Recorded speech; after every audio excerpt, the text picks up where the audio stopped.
നമ്മൾ ഒരു flat purchase ചെയ്യുന്ന സമയത്ത് ശ്രദ്ധിക്കേണ്ട ചുരുക്കം ചില കാര്യങ്ങളുണ്ട്. ഒന്ന്, ബിൽഡറുടെ റെപ്യൂട്ടേഷൻ നമ്മൾ നിർബന്ധമായിട്ട് ചെക്ക് ചെയ്യണം. അതിന് നമുക്ക് ചെയ്യേണ്ട ഒരു കാര്യം എന്താ വെച്ചാൽ അവരുടെ പ്രീവിയസ് ട്രാക്ക് റെക്കോർഡ്സ് ചെക്ക് ചെയ്യുക എന്നുള്ളതാണ്. അത് നിർബന്ധമായിട്ടും ചെയ്യണം.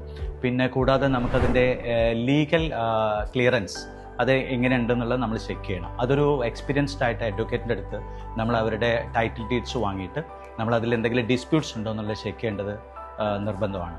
പിന്നെ കൂടാതെ അതിൻ്റെ അപ്രൂവൽസ്, നമുക്കൊരു പ്രോജക്റ്റ് തുടങ്ങുന്ന സമയത്ത് ഗവൺമെൻറ് ഭാഗത്ത് നമുക്ക് ഒരുപാട് അപ്രൂവൽസ് ആവശ്യമുണ്ട്. അതിൽ പ്രധാനപ്പെട്ടതാണ് റെറ, അതേപോലെ തന്നെ അതിൻ്റെ പ്ലാന്, ബിൽഡിംഗ് പെർമിറ്റ് എന്നീ കാര്യങ്ങളിൽ അവർ ക്ലിയർ ആണോ എന്നുള്ളത് നമ്മൾ നോക്കണം. അതിൻ്റെ പെർമിറ്റ്സ് കാര്യങ്ങളൊക്കെ ഓക്കെ ആണോ നോക്കണം. അതേപോലെ തന്നെ ബാങ്കിൻ്റെ അപ്രൂവൽസ് എടുത്തിട്ടുണ്ടോ എന്നുള്ളത് നമ്മൾ ചെക്ക് ചെയ്യേണ്ടത് പ്രധാനപ്പെട്ട ഒരു കാര്യമാണ്.